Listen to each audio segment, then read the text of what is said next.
बिस्मिल्लाहिर्रहमानिर्रहीम। अस्सलाम वालेकुम दोस्तों, मैं डॉक्टर अयूब और आज मैं आपसे बात करूंगा बार्थोलाइनाइटिस के मुतालिक। मैं आपको बताऊंगा बार्थोलाइनाइटिस क्या होता है, बार्थोलाइनाइटिस होने के काजेस क्या होते हैं और बार्थोलाइनाइटिस अगर किसी को हो तो उसमें कौन कौन से सिम्टम्स पाए जाते हैं। और फिर मैं आपको बताऊंगा बार्थोलाइनाइटिस का बेस्ट होम्योपैथिक ट्रीटमेंट। लेकिन ये सब जानने से पहले मेरी आप लोगों से रिक्वेस्ट है, अगर आप मेरे चैनल पर नए हैं तो मेरे चैनल को सब्सक्राइब कर लीजिए, साथ में लगे बेल आइकन को प्रेस कर लीजिए ताकि मैं जब भी कोई नई वीडियो अपलोड करूं तो आप उसको सबसे पहले देख पाएं। तो चलिए अब हम बात कर लेते हैं बार्थोलाइनाइटिस। जब हम किसी फीमेल के सेक्सुअली ऑर्गन के स्ट्रक्चर को देखते हैं तो इनके लेबिया मेजोरा यानी बड़े होंठों के बिल्कुल अंदरूनी जानब एक खास किस्म के ग्लैंड पाए जाते हैं जो बहुत ही इम्पॉर्टेंट काम करते हैं। वो क्या काम करते हैं?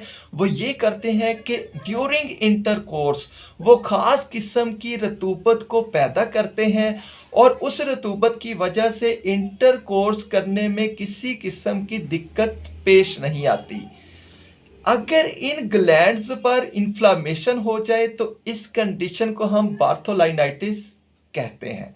आई थिंक आप अच्छे से जान चुके होंगे कि बार्थोलाइनाइटिस क्या होता है। तो चलिए अब हम जान लेते हैं कि बार्थोलाइनाइटिस के काजेस क्या होते हैं। इसके बहुत से काजेस होते हैं जैसे स्टेफिलोकोकी, स्ट्रेप्टोकोकी और गोनोकोकी इन्फेक्शन की वजह से बार्थोलाइनाइटिस का प्रॉब्लम हो सकता है। तो चलिए अब हम जान लेते हैं कि अगर किसी को बार्थोलाइनाइटिस का प्रॉब्लम हो तो उसमें कौन कौन से सिम्टम्स पाए जाएंगे।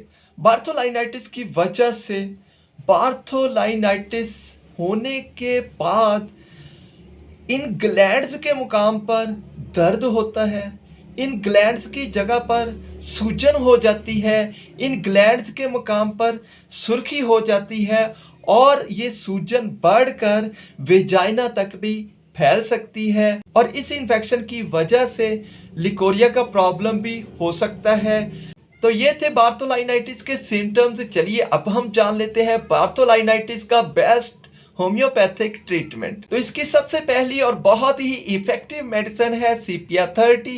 CPR30 आप उन फीमेल्स को यूज करवा सकते हैं जो दुबली पतली हो, सांवली हो, चेहरे पे भूरे दाग हो। लेकिन इन सब के साथ इसका एक बड़ा सिम्टम याद रखिए, अगर ये आपको सिम्टम मिलता है तो ये मेडिसिन आप आंखें बंद करके दे सकते हैं और बार्थोलाइनाइटिस का प्रॉब्लम बहुत जल्द इंशाल्लाह ठीक हो जाएगा। वो सिम्टम कौन सा है? तो वो सिम्टम है कि इसकी फीमेल को ऐसा महसूस होता है जैसे उसके सेक्सुअली ऑर्गन पर नीचे की जानब दबाव पड़ रहा हो। अगर ये सिम्टम मिलता है तो आप ये आंखें बंद करके दे दें, आपका बार्थोलाइनाइटिस का प्रॉब्लम इंशाल्लाह चंद ही रोज में ठीक हो जाएगा। तो चलिए अब हम बात कर लेते हैं सेकंड मेडिसिन की, तो वो है पल्साटिला 30। पल्साटिला 30 आप उन फीमेल्स को यूज करवा सकते हैं जो मोटी हो, गरम मजाज हो, प्यास कम लगती हो और उनको जगह बदल बदल कर दर्द महसूस होता हो। ऐसे सिम्टम्स में पल्साटिला 30 बहुत ही इफेक्टिव मेडिसिन है। ये सुबह, दोपहर, शाम दिन में 3 बार यूज़ करवाइए। इसके इस्तेमाल से इंशाल्लाह बार्थोलाइनाइटिस का प्रॉब्लम हमेशा के लिए ठीक हो जाएगा। तो चलिए अब हम बात कर लेते हैं इसकी नेक्स्ट मेडिसिन की और वो है बेलाडोना 200। बेलाडोना 200 आप तब यूज़ करेंगे अगर दर्द अचानक होता हो और अचानक रुक जाता हो। अगर ऐसे सिम्टम मिले तो ये बहुत ही इफेक्टिव मेडिसिन है। ये सुबह, दोपहर, शाम दिन में 3 बार यूज करवाइए। इसके इस्तेमाल से इंशाल्लाह बार्थोलाइनाइटिस का प्रॉब्लम हमेशा के लिए ठीक हो जाएगा।